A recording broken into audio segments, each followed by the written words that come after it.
quite comfortable, Miss Derwent? Perfectly, thank you, Dr. Watson. Oh, now, a cushion, perhaps. Watson, kindly cease fussing.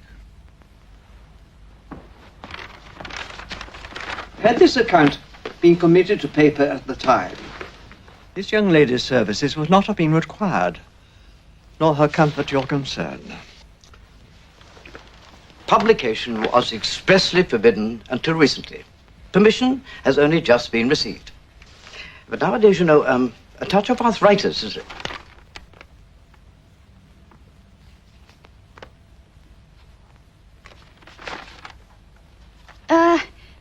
Whenever you're ready, sir.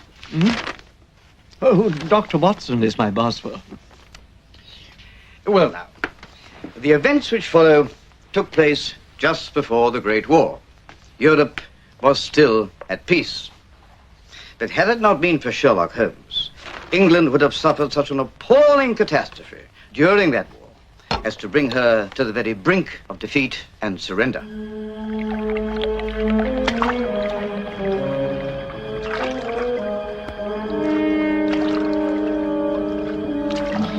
It began when two alert river police constables saw something. The object which had attracted their attention proved to be the body of a man trapped between two crossed timbers of an abandoned wharf. With some difficulty, they contrived to dislodge the corpse and drag it into the boat. Give me a hand. Come on. He seemed to be no more than just another unfortunate victim of the river. But his face, it could only be described as that of a man who had witnessed some unimaginable, terrible evil.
MacDonald, Scotland Yard, always an able and devoted police officer, had by then, of course, achieved national fame. Come in, MacDonald. You are as prompt as ever, Mr. Mac. And your hearing is keen, sir. Dr. Watson, a pleasure. Well, Watson was kind enough to call and see me. I am not often in London these days. Holmes prefers the life of a hermit in Sussex, studying the habits of his bees. Oh, fascinating creatures. I watch them as once I watched the criminal world of London. But you have business to discuss. Well, unless you have some other more pressing engagement. Please stay, Doctor. I should be glad to do so. Sit down, then. You know how much I always value your opinion. Well, MacDonald, your voice on the telephone conveyed some degree of concern. In the past, I have never hesitated to consult you when in some difficulty, Mr. Holmes. Mediocrity knows nothing higher than itself. You have talent, MacDonald. Oh, not sufficient in this case, sir. The light is failing, Watson. Would you be so kind as to light the lamps? Well, now, what is this difficulty which confronts you? 3 corpses, sir. Well? One was taken from the river. Well, the Thames claims many victims. The other 2? Found dead in Whitechapel. In a cruel world, the poor often die. What is singular about this? The faces... Well, as to that you may see for yourself. But the surgeon examined the bodies most carefully.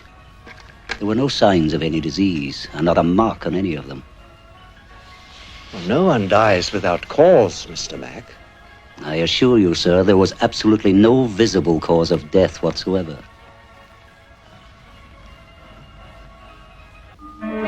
25 years of age or so. The facial expression. Most singular. You did not exaggerate it, MacDonald. A beggar, judging by his wretched clothes and appearance, in the habit, I would say, of sleeping rough. Found dead in an alleyway where he had slept on a grating. The point is marked on this map. Strange beggarman, Watson. His flesh is firm. His body not that of a man who ever went hungry. He was a professional beggar, sir, who worked this district, among others. Some say he had a comfortable room in Kilburn to which he returned at intervals. But little is known about him. He did not mix with the other poor wretches. And you say the other two bodies have been buried? They were found at intervals over a period. It might have been of some small assistance had I been given the opportunity to compare them. Unexplained deaths are far from rare in this part of London, Mr. Holmes. The local police informed me, but I was engaged in investigating a series of child murders. It was only when this one was found, the third similar death, that I realized... Yes, quite so. But you saw the other two? Yes, they could be exhumed if you wish. Describe them in order. The first was a young working man, respectably dressed. His body was trapped between two timbers, under a wharf. Here. But he had not drowned. The surgeon found no water in his lungs. He was dead before he entered the water. But since there was no apparent cause of death... The Thames is a tidal river. The entry into the waters could have happened anywhere. Did his identity not offer some clue? His identity is unknown. What? Nothing in his pockets, no personal possessions? None. And that did not strike you as curious? It did, but as I have explained... No one came forward? No friend? No relative? No one. The second victim? A homeless down and out. Found dead in a disused basement here. Well, that's not all that far from the grating where this one was discovered. The same area, sir, but a tidy walk along this maze of alleyways. I have paced the ground. And you are positive that the facial expressions of all three were... The same, Mr. Holmes. The same. Holmes, I am reminded... Of what, Doctor? During my service in Afghanistan, I saw many poor fellows dead. Some, a few, wore such looks. Fear, Holmes. Terror. I speak of those captured by the enemy tribesmen and who died in agony. But fear of what? Some person, some thing, death itself? Some dread disease seemed one possible answer, but the surgeon thinks not. Watson, is there some odor, the slightest trace one would not expect? Perhaps not imagination. But the mucous membrane, Doctor, do you detect a very slight discoloration? Trifles swollen, perhaps. One cannot be certain. We have a swab. When I have finished with this fellow MacDonald, with your permission, I shall examine the place where he was found. Oh, of course, sir. Although... Oh, I shall not require your presence, Mr. Mac.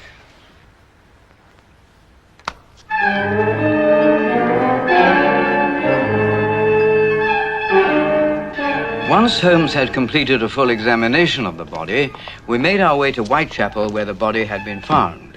It was a grim, deserted place. The threat of attack, of violence, hung in the very air.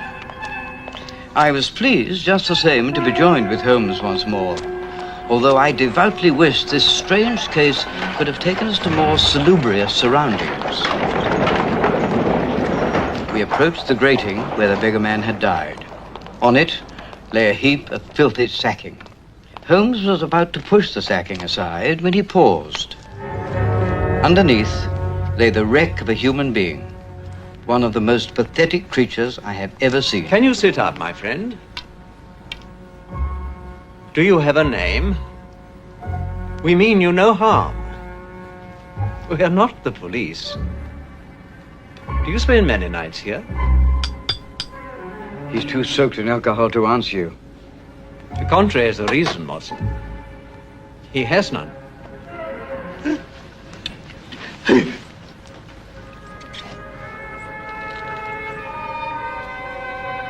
Do you have a name? Coombs. Alfred Coombs.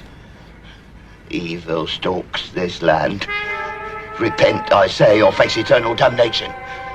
Repent before the devil claims your soul.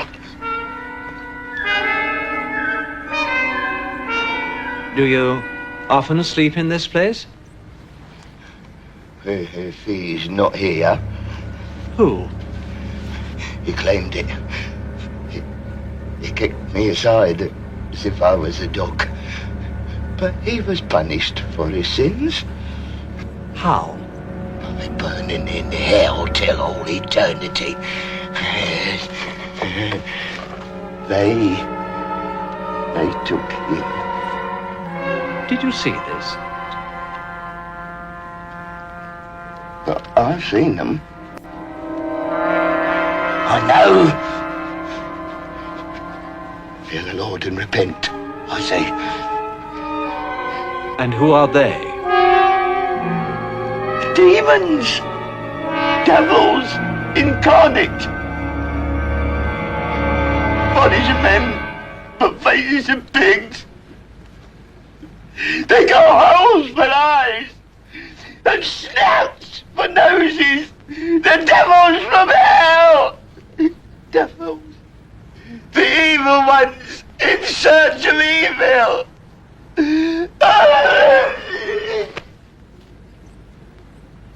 Come, Watson. There'll be a cold supper waiting for us. We left the poor demented fellow to find what peace he could. Holmes! Holmes, I do really think...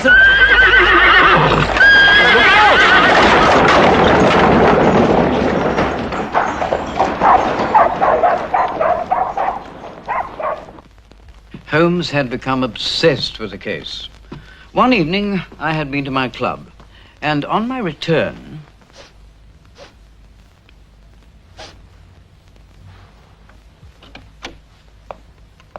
Holmes, what on earth? Close the door, man. Quickly, quickly. The draft. The temperature is critical. First, I attempted an analysis. Of what? The swab I took from the body in the mortuary, of course. But without success. This is infuriating, Watson.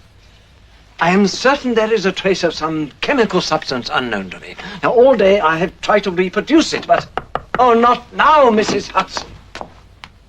I must speak to you, Mr. Holmes. I told you I did not wish to be disturbed under any circumstances. I'm sorry, but Oh, Mr. Holmes.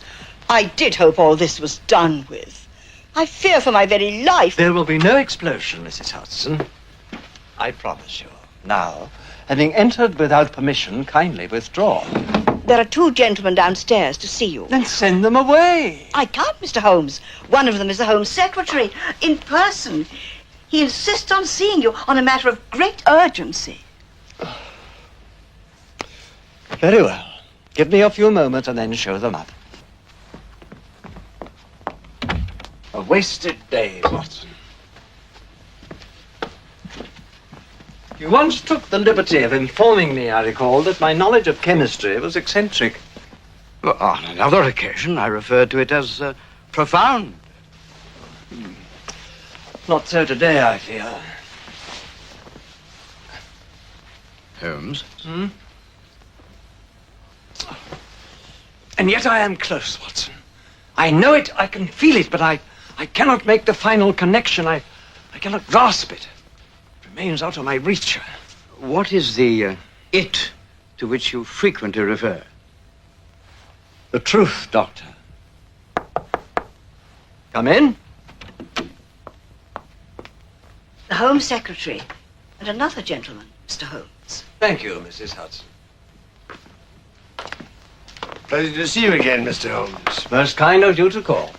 This is my friend and colleague, Dr. Watson, who is occasionally good enough to help me in my cases. Dr. Watson. Home Secretary? May I introduce Mr. Sherlock Holmes and Dr. Watson? Doctor, it is a great honor to meet the detective who stands alone in Europe, both in his gifts and in his experience. Whom have I the honor to address? Until we know if you will assist us, it is better if I remain unknown to you. Your Home Secretary will vouch for me. The situation is extremely delicate. Notice the way Holmes's movements have slowed, not through weakness, but through the accumulated weight of deduction. Each pause in Cushing's performance carries the echo of 1,000 unsolved questions, a portrait of intellect aging beneath candlelight. The stillness becomes part of the mystery itself, a language of restraint that tells us how time has begun to challenge even genius. Good, Mr. Holmes. Pray be seated.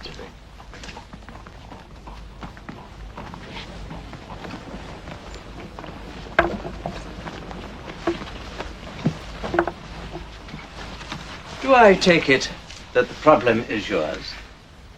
It concerns us all, Mr. Holmes. I should very much prefer to communicate with you alone. Oh, of course, sir. Kindly say, Watson, if you please. It is both or none. You may say before this gentleman anything which you may say to me. Then I must begin by binding you both to absolute secrecy. It is not my custom to betray a confidence. Nor mine. Ominous dark clouds hang over Europe.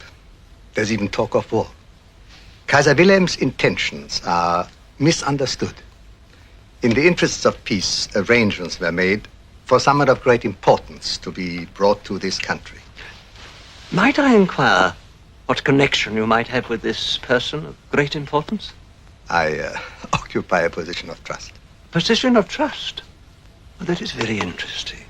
With the permission, Mr. Holmes, I shall proceed to the core of the matter. Be good enough to indulge me for one moment.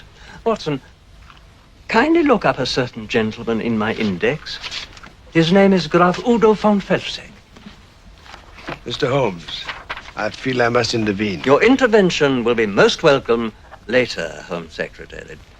Doctor? Von Felsing, Graf Udo, distantly related to Kaiser Wilhelm. Varied career, soldier, diplomat, scientist. Educated Potsdam, Heidelberg, Oxford. Fencing blue. Clubs, White's London. Thank you, Doctor. Well, now that an introduction has been effected, Graf von Felsing? I can only apologize, Mr. Holmes. I'm in a most difficult position. I am in agreement with that. You appear to be engaged in discussions which are properly the province of the Foreign Secretary. The cabinet are not of one mind. Most of them believe that war is inevitable. I do not. We must have peace with Germany, Mr. Holmes. And to that end, I bring whatever influence I have to bear. Germany may have peace. Our talks are private and confidential. Graf von Felsing is a private person.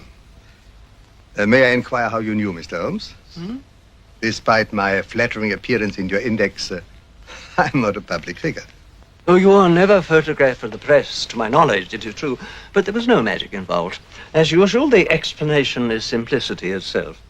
I once had the privilege of attending a lecture you gave in Heidelberg when we were both much younger men. I wish you'd made yourself known, Mr. Holmes. Given that you enjoy the good offices of Graf von Felsing, why was the presence of this other personage of great importance thought necessary? None could doubt that he spoke for the Kaiser himself. I see. Proceed. Traveling incognito, he arrived by the night ferry at New Haven on Wednesday. My chauffeur met him and drove him to my country house, where he retired to his room. The following morning, he had vanished. Disappeared, Mr. Holmes, without a trace. Then I shall give you my advice. Report the matter to the police without further delay. That's impossible. Holmes, if it became known that the young gentleman came to England and was abducted, it would precipitate precisely the conflict it was designed to avoid. It could well lead to war. Someone of great importance indeed. A prince of the royal blood, I suggest. And he must be found. And it is essential that the investigation be carried out in absolute secrecy. That is why we have turned to you, Mr. Holmes. There is no one else. I find myself in a difficulty. I am engaged on another case. I thought you retired. An old acquaintance has asked for my assistance. May I know for whom you're acting? I have been consulted by MacDonald of Scotland Yard. The Metropolitan Police are responsible to me. I'm in a position to relieve you of your obligation. Surely that will discharge the matter. Please, Mr. Holmes, I beg you. I urge you to remember what is at stake, Holmes. You can return to MacDonald's case later. It cannot be as vital as this one. Find the young man first. Very well. Thank God. Germany will be eternally in your debt, Mr. Holmes. My card. Thank you. My chauffeur will meet the train departing at Marylebone at noon tomorrow. If that will be convenient. Perfectly. Gentlemen, I bid you good night. Good night, Mr. Holmes.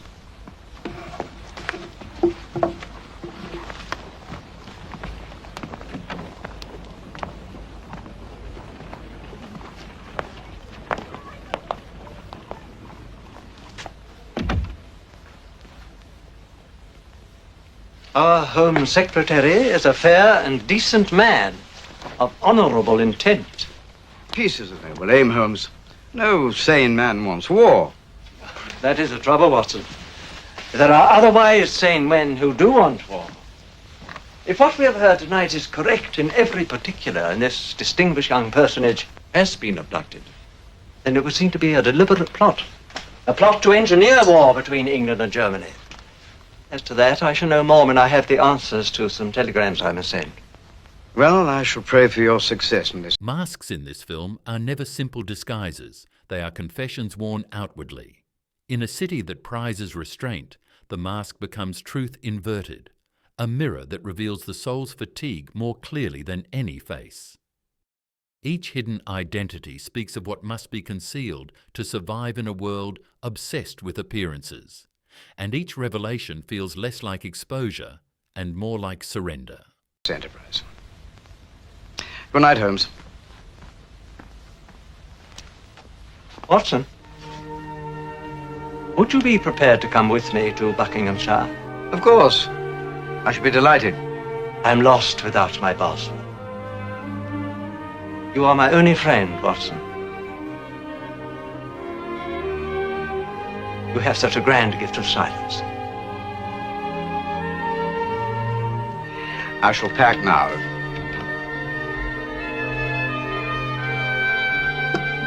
This is a deep business, Watson.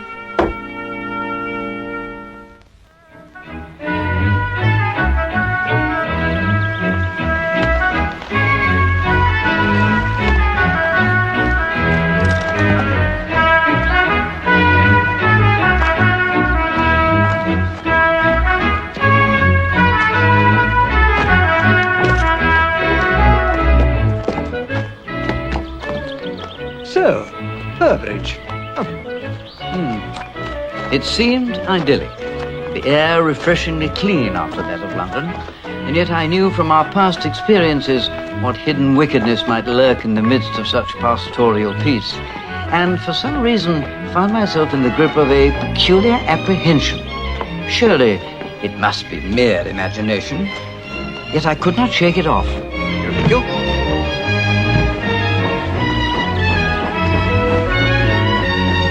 afternoon.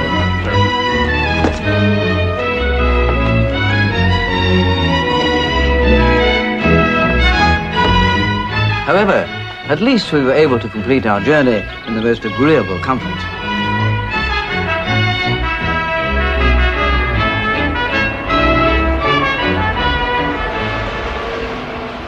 While the house was a delight to the eye, Graf von Felsick was surprised to see me.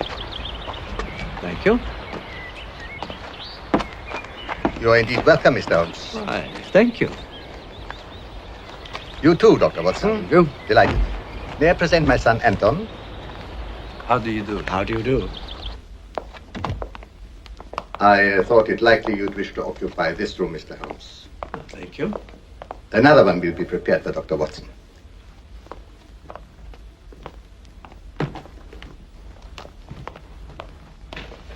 We were obliged to force the lock when the valet could obtain no reply. He's a trusted servant, sworn to secrecy. Will answer any questions when he has unpacked for you. Later will do for both. It was locked from the inside. Yes. And the key? Everything has been left exactly as it was. The bed had not been slept in. Clothes? Those he traveled in had gone, except for his boots. He must have changed into shoes. The remainder? They're still in the wardrobe and the chest of drawers.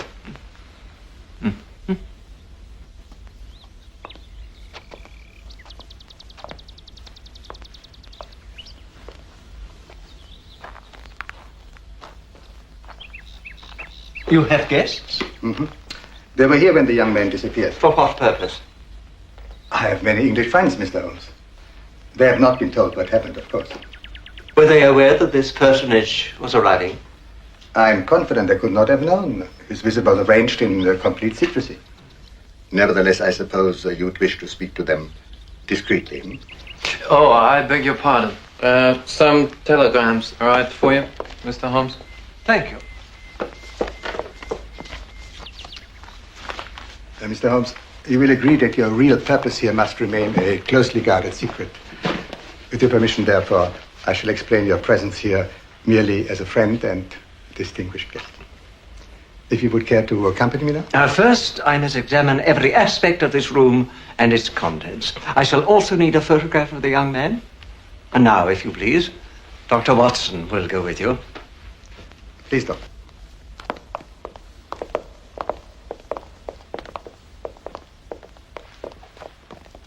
I determined to observe every suspicious detail of von Felsick's guests, as Holmes himself would have done.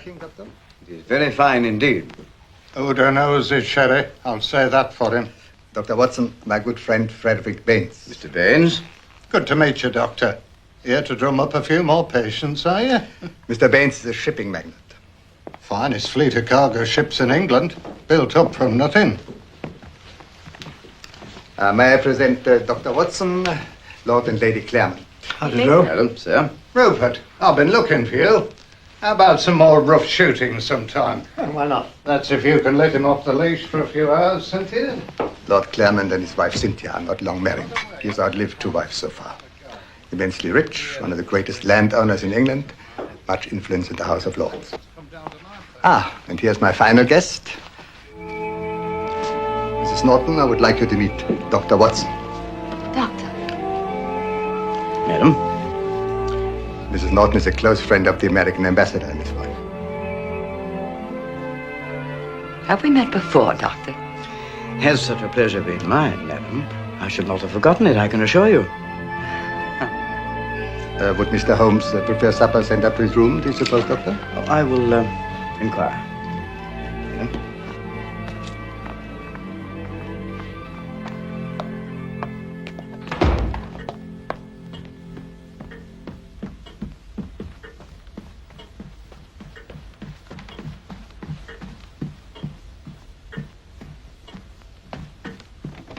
Holmes?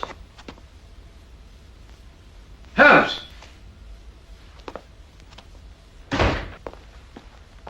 The windows have not been forced, Watson, and none but a human fly could either gain entry or leave. Holmes, you startled me.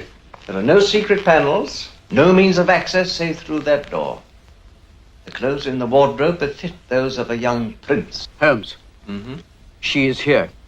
Who? The woman. What? Irene Adler, Mrs. Norton. She's downstairs. One of von Felsick's guests. There is no mistake. None? Only 4 have ever bested me, Watson. 3 men and the woman.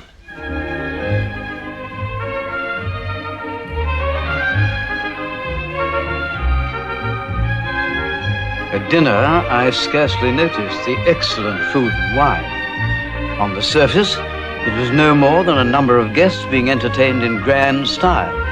But one or more of them must be guilty of a crime which could have inconceivable consequences. Lord Claremont, I noted, paid little heed to his lovely bride, while Baines was deep in some private conversation with Anton. Von Felsick wore a somewhat strained look, as well he might in the circumstances. The peace of nations was at stake. Holmes and Irene Adler, for such she will always be to me, resembled two fencers before the contest begins. Holmes' eyes were like ice, hers bright and mocking. Near a quarter of a century had passed, and yet she was as beautiful as ever. That woman of dubious and questionable memory who had once outwitted the great Sherlock Holmes. Lord Claremont obviously admired her. Or were they Confederates? Was that it? Thank you. May I? No, thank you. I understood you had left England with your husband, never to return. We made our way to America. It was reported that you had not recovered from a serious illness. The reports were exaggerated. As perhaps for those of your retirement. I am a man of leisure. And our widow. Evidently you were left well provided for. Are you concerned about my welfare? Your husband prospered.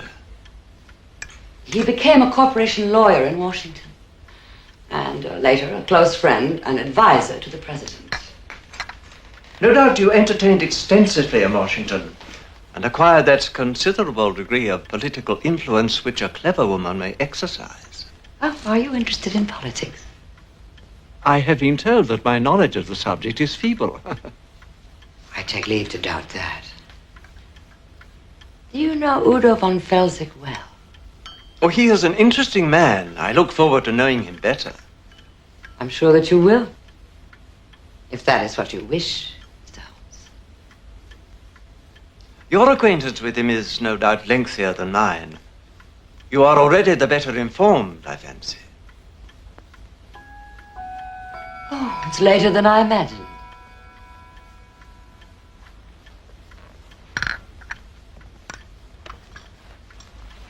Fast money, politics, and Udo von Felsick. I wonder what's in your mind, Mr. Holmes, and whether Udo would much like it. I cannot tell about that woman. I could not before, and I cannot now. We are told that an important personage, by implication a German prince, arrived at New Haven on Wednesday, was conveyed here, and disappeared from his room. I considered it likely that the account was a complete invention. Why? I have good reason, but I am not free to tell you what it is. This quiet interval tells us more than any deduction could. The camera lingers not on clues, but on absence. The ticking clock, the untouched tea, the dust gathering around forgotten cases. Here, solitude becomes a riddle. The great detective, surrounded by the remnants of reason, confronts the one mystery beyond his reach, his own fading relevance. But if so, for what purpose? If I could enlighten you as to that, I should not be here. I sent telegrams. The New Haven police, the customs, the port authorities, all of whom have been obliged to me in the past. The ferry arrived from DF on time. A police constable describes the motor car and chauffeur to perfection. The customs officer distinctly recalls a young man muffled against the evening chill, of upright bearing and an air of distinction, who spoke in German. The same young man was greeted deferentially by the chauffeur, who drove away with him. But if you harbored such grave suspicions, was it not unwise to have these telegrams sent here? I expected them to be opened before they were handed to me, but I studied the envelopes under my glass, and I swear they have not been tampered with. So all this must be true. Prince was taken from this room. But how? Oh, that is easy. I knew how it could have been done immediately, but at that moment, I did not believe there had ever been anyone here. You knew, but I mean, through the windows, impossible. I mean, the door was locked from the inside. The key rested there. In such a house, there would be more than one key to each room. A second key was used to open the door from the outside. The business done, it was locked again, but from the outside, and the key returned. With the connivance of someone who knew the household arrangements well, such as one of the guests. And Irene Adler was here. Yes, Irene Adler.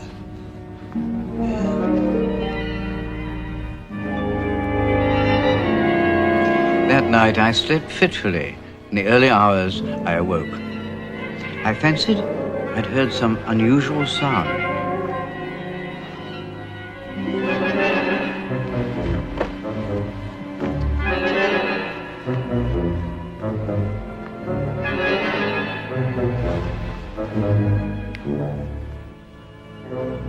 Standing in some trees, dimly silhouetted in the moonlight, was a dark, sinister form. Flung on some clothes as rapidly as I could, grasped my stick for protection, and hurried outside.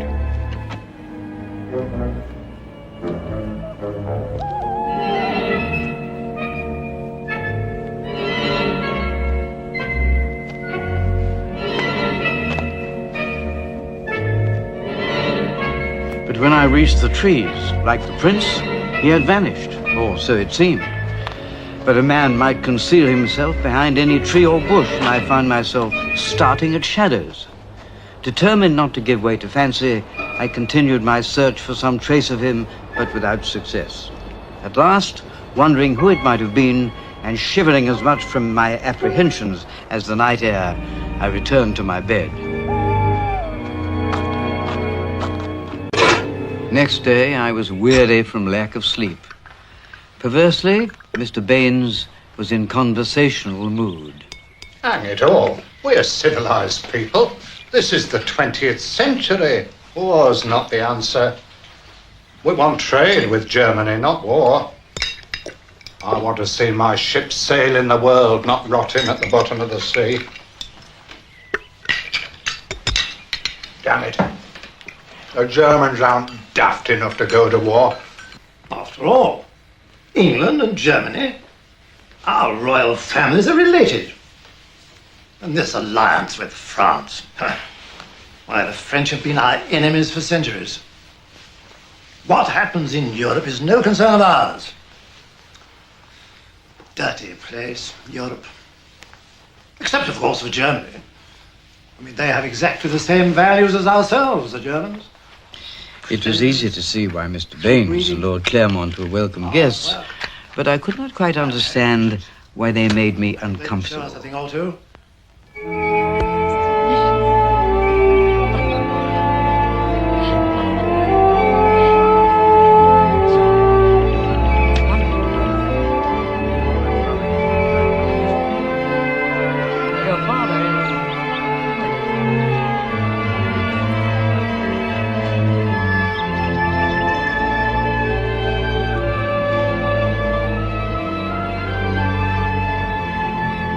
The young man is attentive? Like father, like son. Udo was showing you over the house this morning. It also appeared you were questioning a number of the servants. I've seen you at work before, Mr. Holmes. Your purpose here interests me. I wonder what it can be this time. You appear to be not in the least perturbed. Why should I be? Am I now to be questioned? If so, I should know what I'm suspected. Madam, I will be frank. I am not a wholehearted admirer of womankind. Women are never to be entirely trusted. Not the best of them. Nor the best of men, in my experience. If you have nothing to conceal and speak the truth, I wish you no harm. I doubt that you can harm me, Mr. Holmes. Madam, I am never beaten twice. You appear to be a good friend of Graf von Wessex. Do you choose not to explain? I knew him slightly, long ago in Warsaw, where I met the then King of Bohemia, whom you may recall. I do, madam. My inability to retrieve his compromising letters to you was one of my very few failures. Like you, I dislike being beaten. The king had deceived me. And when did you meet von Felsick again? He sought me out when I returned to London. For some particular reason? I believe he enjoys my company, Mr. Holmes. Happily, most men don't share your views of women. In America, it will be said, I understand, that von Felsick is engaged in lobbying for the German cause. What other? He is a German. I read recently that next Thursday a group of American senators interested in foreign affairs will arrive in London. Men von Felsick would like to lobby for American neutrality in case of war. And through you, I fancy, von Felsick will meet them. If you know the answer, why pose the question? Is this the crime of which I'm suspected? Oh, no, madam. If you wish to be used, along with men like Baines and Lord Claremont, that is your affair. Used? I am an American by birth, Mr. Holmes. From America, Europe seems far off. Its national squabbles petty and unimportant. America may change its mind in due course. There are many Americans of German descent. Adler is a German name, Mr. Holmes. Though you already knew that. To your knowledge, is pressing the German cause the only reason for von Felsick's presence here in England? What else could it be? That is no answer. And you? What is your purpose here? Tell me that. I will tell you this, madam. Von Felsick is not entirely consistent. If Germany has no thought of war, what does American neutrality matter?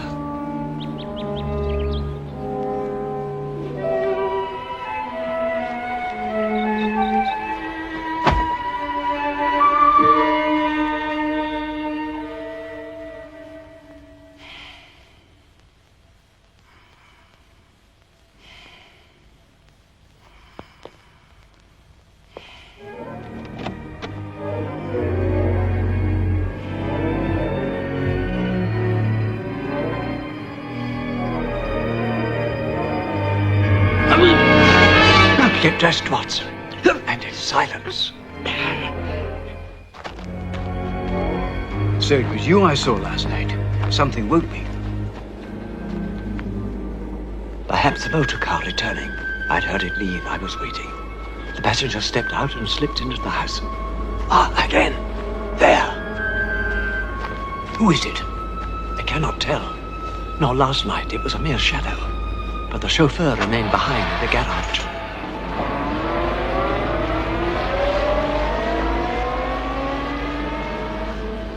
No lights. Where can they be going at this hour? Let us find out. Holmes! Step out, Watson. We can't possibly follow a motor car on foot. There is a footpath. I trailed along behind Holmes while he continually urged me to make haste. Make haste, Watson. Here.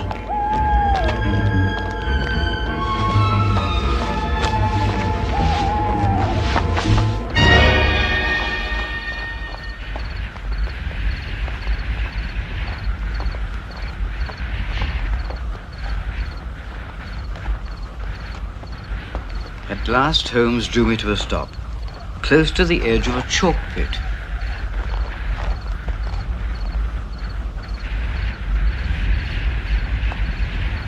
How did you know?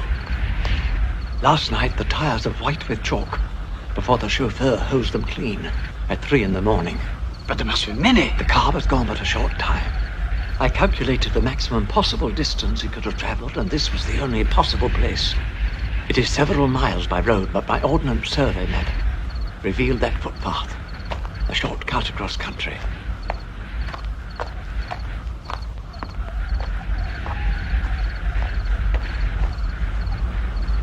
A signal.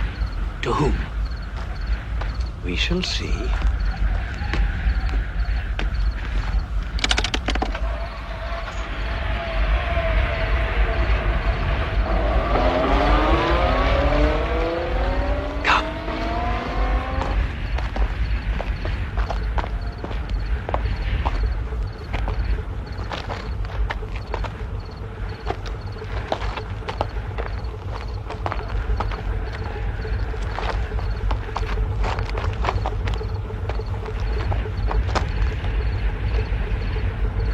building. Some kind of mechanical activity. Yes, we must try to get down.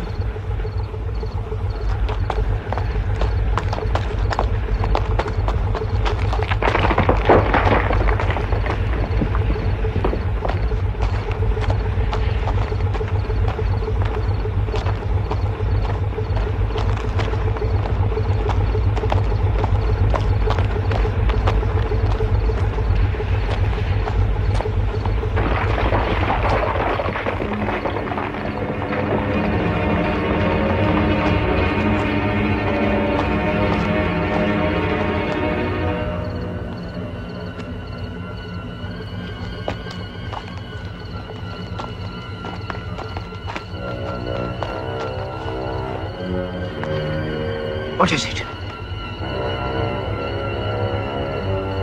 Wait there. If I call out, do not reply. And do not move. But what? Do not move.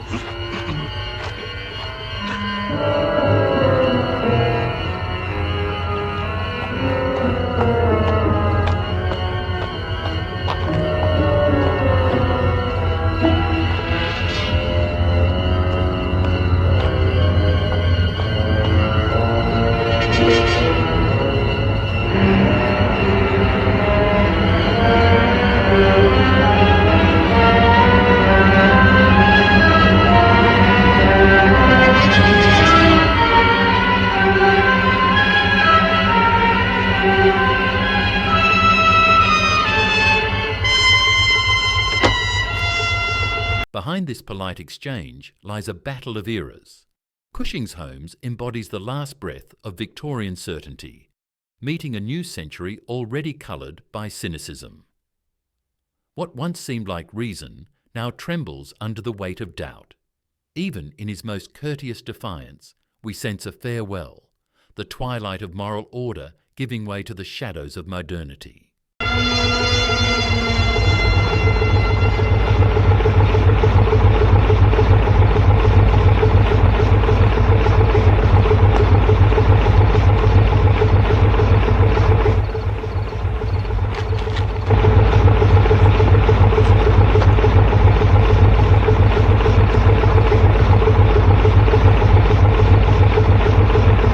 In here, Watson.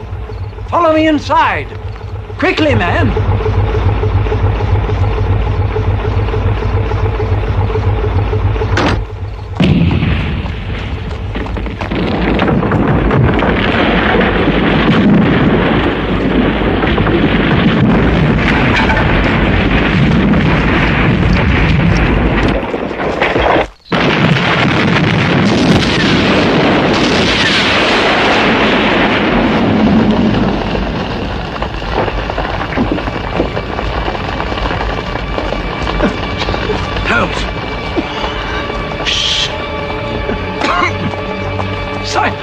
Silence for your life. Große Detektiv und der Doktor haben sich endlich zur Ruhe gesetzt.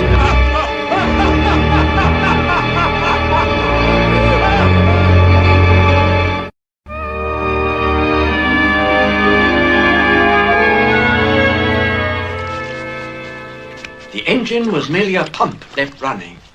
The signal was intended to lure us on, and I took it like any innocent. In this case, I had committed one blunder after another. Watson, I don't quite know what to do, and I should value your advice. Let me expound. Pray do, sir. Now, one thing is certain. This whole business is a fraud, concocted only to entice me to this house. For what purpose? Well, to bring about my death tonight or some other night.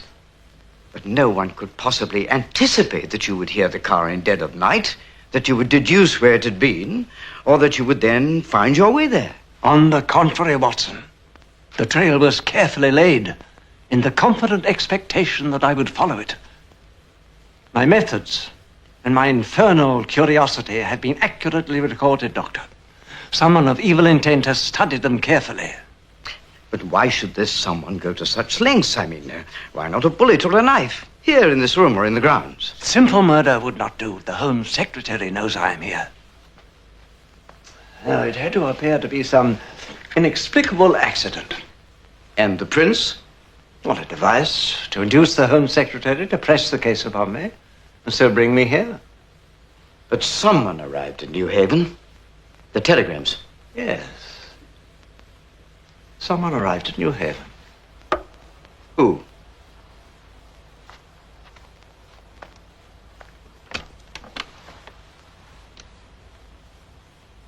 Watson, there is someone I wish to speak to. Well, at this hour? No one will be awake. The young gentleman I have in mind will be up and about.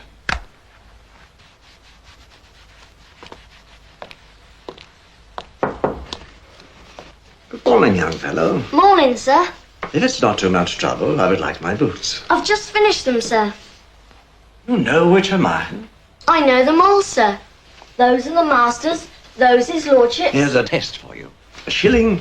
You cannot tell me to whom these belong. That's easy, sir.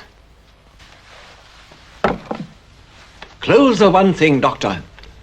Boots another. A man accustomed to handmade boots wears his own. The boot boy recognized them at once. They belong to von Felsig's son, Anton. Would you mind helping me pack, Watson? Yes, of course. You believe that he masqueraded as the prince? I know he did. But the prince, or whoever it was, arrived from France. All that was necessary was for Anton to catch the first train to London last Wednesday on some business pretext. From there, he caught another train to New Haven in ample time to join the ferry to Dieppe. It is only a 5-hour crossing. That night, he was back in New Haven and taking care to speak German, that he might be remembered. So, it is Anton who is responsible for this diabolical plot. Well, Anton is his father's instrument. You were right. But is there yet sufficient proof of the crime? Which crime? Which crime? Holmes, they tried to murder you. The reason is what matters, not the attempt. As to that, the crime they fear I might uncover was not committed here.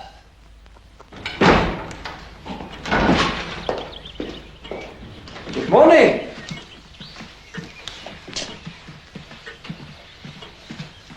Good morning, Mr. Holmes. Good morning, Doctor. Good morning. You are leaving?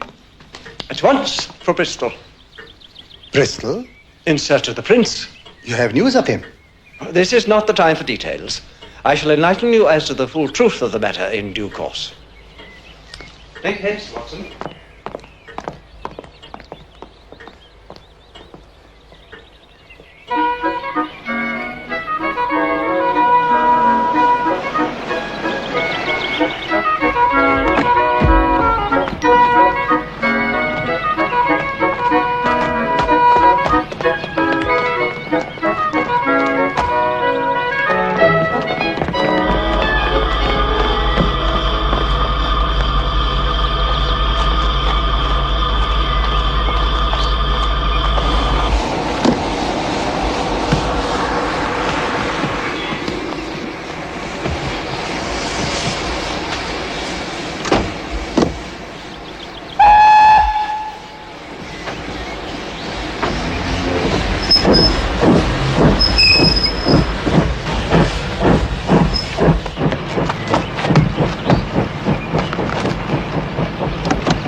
Our chauffeur has ensured that we have indeed caught this train.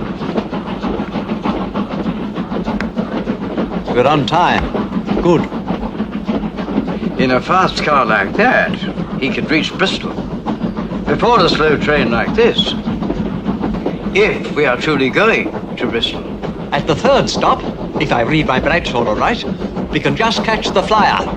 Non-stop to London.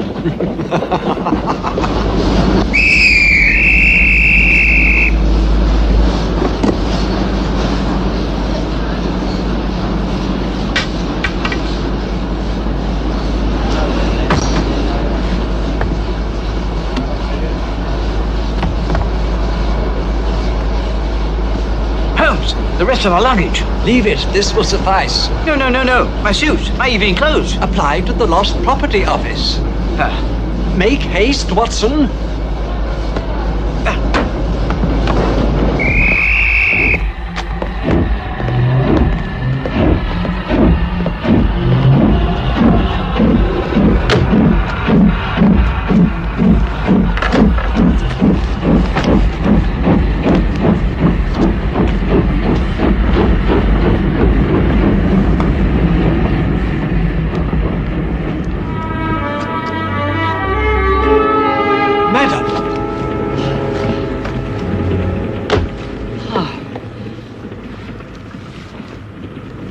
Udo told me you caught the train to Bristol. Be so kind as to explain your presence, madam. I received a letter this morning. I chose to regard it as a summons to London. Mr. Baines was so good as to offer his Rolls-Royce. Halfway to the station, I changed my mind in favor of the flyer. Your reasons, madam? Before your sudden departure, I overheard part of Udo's instructions to his chauffeur. To reach Bristol first and waylay us there. Parked in the station yard we have just left is the Mercedes. I just caught sight of a man joining the next carriage. He was bareheaded. He wore a topcoat over what I fancied was a chauffeur's uniform. He reads me like a book, Watson. As do you, madam. Although I wonder why you have gone to so much trouble. You have not previously shown much inclination to assist me. You refused to explain your purpose. You treated me with suspicion. I found your attitude offensive. That's true. But I have no reason to wish you dead, Mr. Holmes. Udo von Felsick does. Why, I don't know. That slow train was infernally grimy. I must wash. Mr. Holmes, a little grime can wait. Your life is in danger. I suggest you find a seat at the front of the train and remain there until we reach London. I prefer to remain here. And I would prefer you did not. In my presence, nothing will happen. That may or may not be so, but if you're seen with us now, I cannot answer for your subsequent safety. I am in the habit of making my own decisions, Mr. Holmes. Madam, I would not be surprised to learn that you are a suffragette. Kindly, on this single occasion, do as I ask.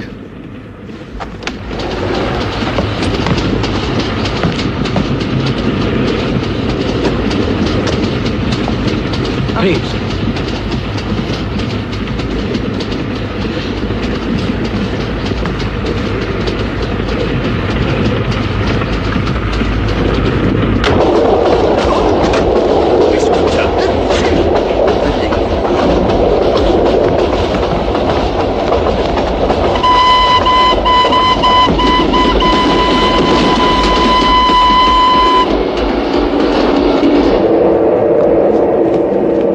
If there was to be an attack, it would be now.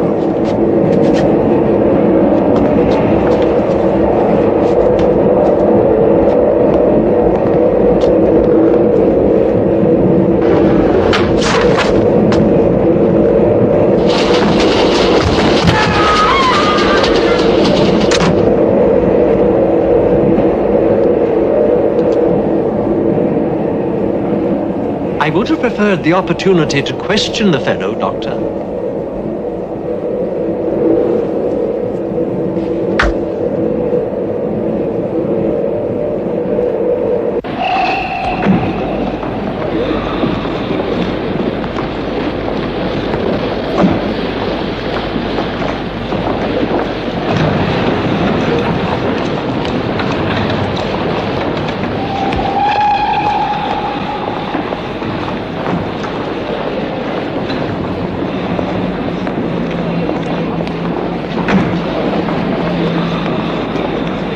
Mr. Holmes. He asked me to convey his profound thanks. But where is he? I've been waiting for him. He went out in advance. You must have missed him. You have a suite at the Langham, I believe. It is on the way. I shall engage a cab. Oh, thank you. May I? Thank you.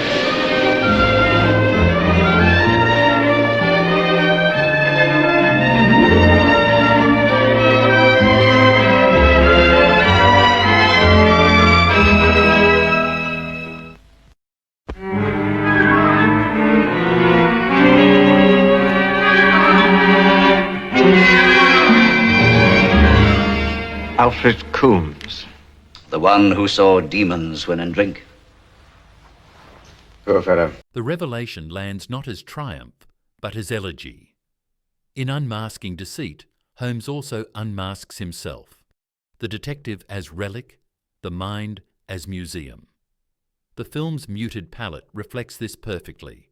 Knowledge feels spectral, suspended between brilliance and extinction. What remains is not victory, but the fragile dignity of understanding too much Too late. Slaughtered like an animal. A fair description, Doctor. His throat cut as cleanly as a butcher might. The weapon, clues of any kind? Oh, none, sir. I telephoned at once, but Mrs. Hudson did not know where you were. Killed after speaking to me. You think that may be the reason? His words read like meaningless raving. Unless something was omitted from the report you sent to me. Nothing was omitted, MacDonald.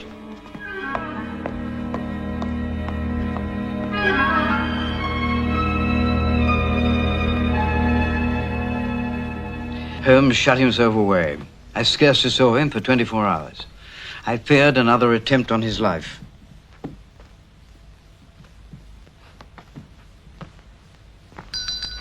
Whenever the doorbell rang, I was ready, my revolver to hand.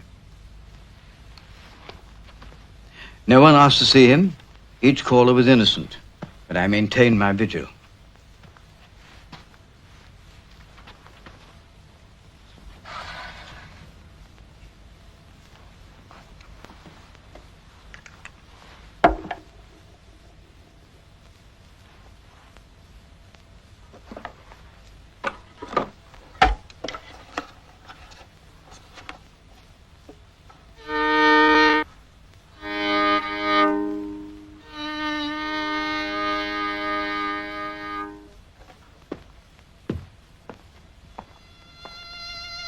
It was Holmes's final search for inspiration, his eternal last resort.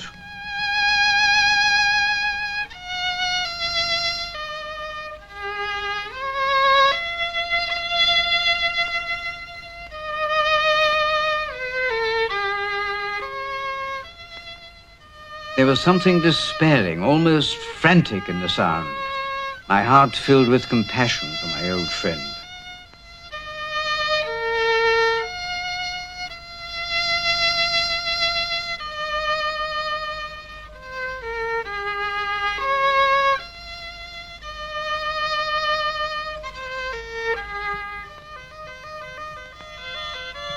Suddenly, the gaslight began to fade. I stared at the lamps, fearing I knew not what. But it was only a drop in pressure, and they soon came back to full strength. Watson! Watson! It must be here. I keep everything. Can I help? A man should keep his brain stocked with all the knowledge he's likely to use, and the rest he can keep handy where he can get at it. But where the devil is the old notebook I need? Which one? It's a red one. Red one. This is it. Oh, well done, Watson. Now I want the maps showing the path of London's public utilities. Public utilities. They're classified under district. Whitechapel, of course. Right, Whitechapel. Here it is. The subject of Von Peltic's lecture. I thought as much.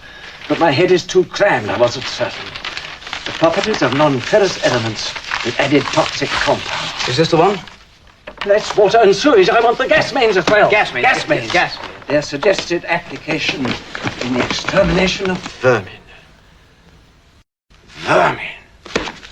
If only I had penetrated the veil. But at the time there was no reason. I think, yes. Hold that open.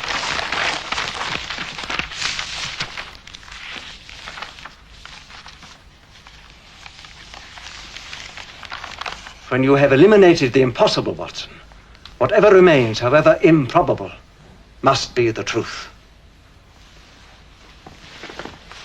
Remain here, within earshot of the telephone, if you please. Where are you going?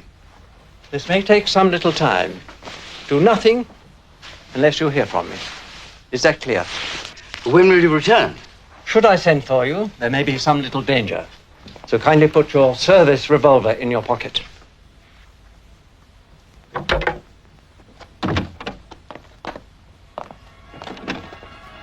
That night, he did not return.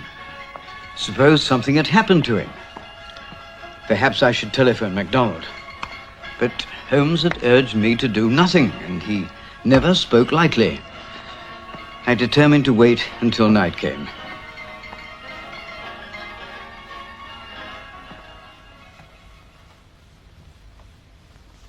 Despite my apprehensions, I dozed off. With a start, I woke. It was late. I feared the worst. Surely it was time to inform the police that Holmes was missing.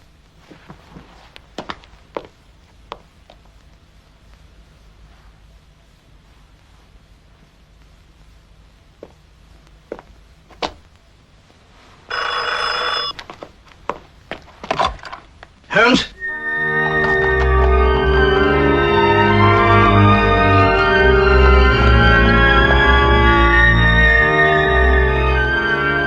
Memorizing Holmes's instructions, I hastened to follow them. Having discharged my cab, I made my way towards our meeting place.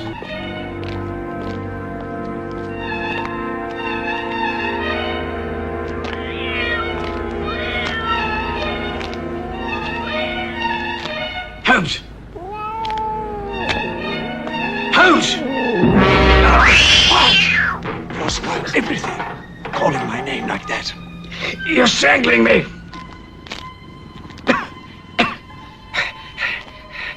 What now? Come. Why the disguise? What do you need to know? The evidence was there from the very beginning. And like the veriest fool, I ignored it. That first night when we spoke to Alfred Coombs, we heard it. What? I heard nothing. Beer barrels being delivered to a public house which has been closed for months.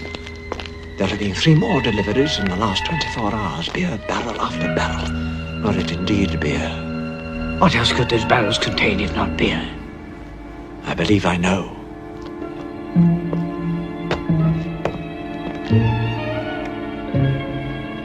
Not a sound.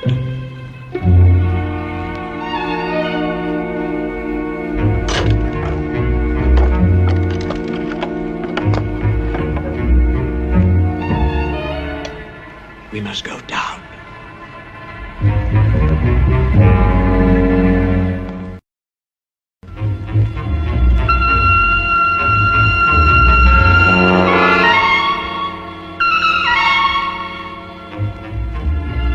It's empty. Nothing but dust and rubbish. Holmes, shh. Are you positive? Barrels by the dozen. They've been moved already. Help me search for a concealed entrance.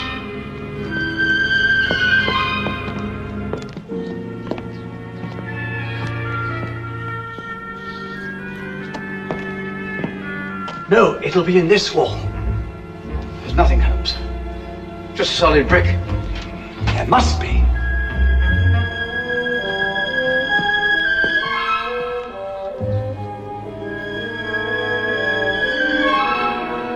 Ah, do you see, Watson?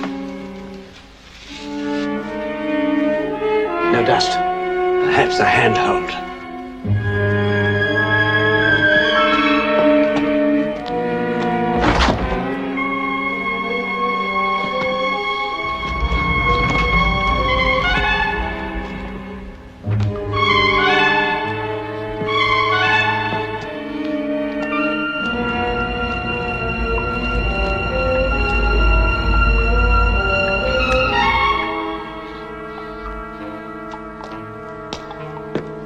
Balanced and well oiled, lined with steel. It forms a seal. This is a great, if deadly enterprise, Watson.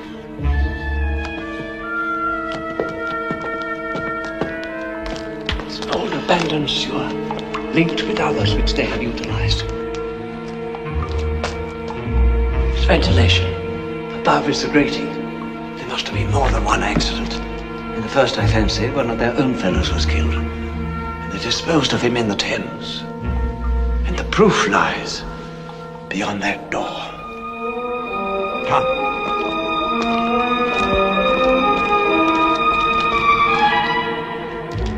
Again sealed. Holmes, what in the name of God lies beyond it? More accurately, what in the name of the devil, Doctor? Your handkerchief.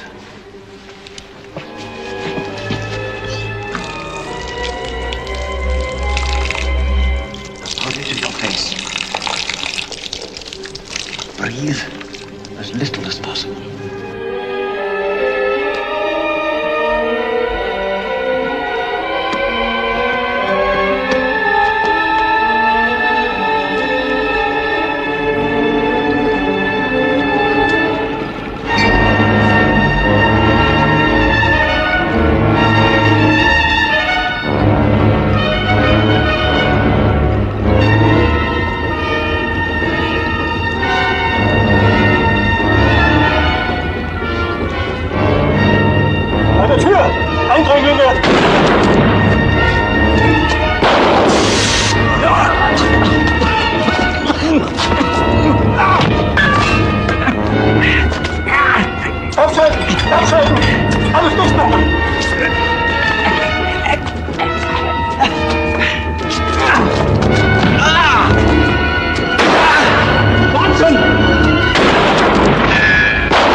There is no need for that, Watson. But Dave... Do come along, Watson.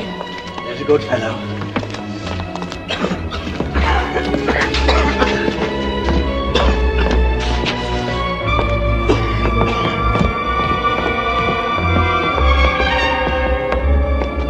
Now, how badly are you hurt? Oh, a mere scratch, Holmes.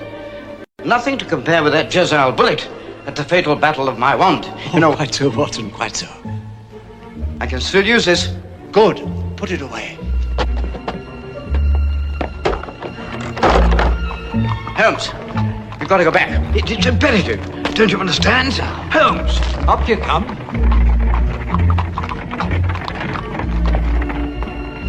That's right. Up. They must have an escape route. They can get away. Provided the admirable MacDonald has followed his instructions to the letter, I rather think not. Be moving. And he has, Doctor. Here he is now.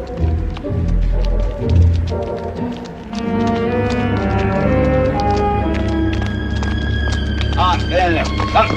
Quick. Keep moving.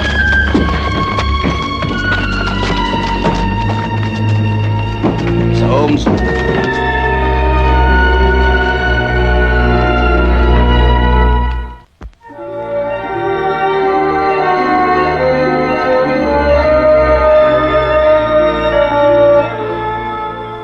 Crude poison gas was delivered to the public house in modified, specially sealed beer barrels. There. Through that half-open window drifts the twilight of empire, of certainty, of Holmes himself. The music fades into resignation, and Cushing's gaze, fragile yet unbroken, reminds us that even logic must one day surrender to time. What lingers is not the mystery's solution, but the quiet grace of a man who has spent a lifetime reasoning through the darkness and finally accepts that the darkness will outlast him. It was treated to render it even more toxic and pumped into cylinders under pressure. These were conveyed to the base of the nearby gasometer. The tunnel had been extended and connected to the main supply. Holmes, they detained me in hospital, remember? I'm still not completely au fait. Well, most houses in London are still lit by gas. The poison gas would have been fed in under pressure from the normal supply into the homes of the unprotected population. The number of deaths would have been appalling. This was to be done now, in time of peace? The devices were to be left in place to be activated by, as it were, remote control when war came. How? Now, this was to be the final connection to the main pipe. You will see a glass membrane has been inserted. Now, that glass is strong enough to withstand ordinary vibration, but any excessive movement caused by an explosion, for instance, would shatter it and allow the poison gas to enter the domestic supply. Explosion? A bomb planted by an enemy agent? More likely bombs dropped from Graf von Zeppelin's huge new airships. Terrible. Terrible. And von Felsick, is he... Von Felsick made his escape, Doctor. We may not have heard the last of poison gas, I fear. Ghastly. But there's one thing I cannot grasp. How did MacDonald know where to wait? There could be only one reason for Von Felsig's attempt on my life. My interrupted case here in London. When I began to discern the truth of that, I recalled the unknown fellow found in the Thames. One of theirs, you said. Killed in some accident by the poison gas. Like the later two victims. Now, close to where he was found was a sewer outfall. I noticed that sewer ran close to the old tunnel I suspected.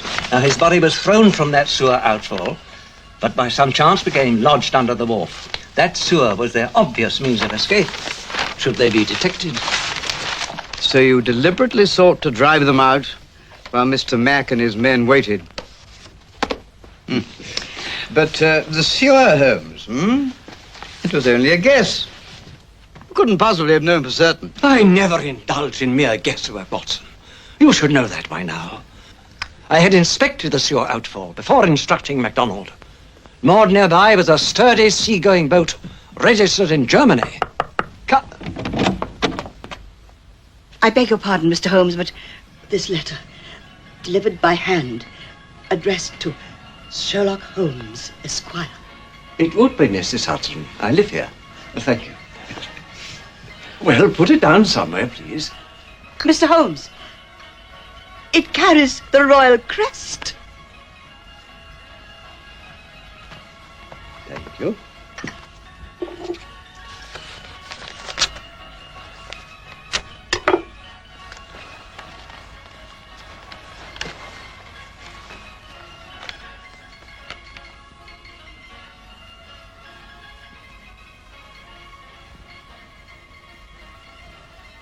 Well, this is indeed a signal honor, Holmes.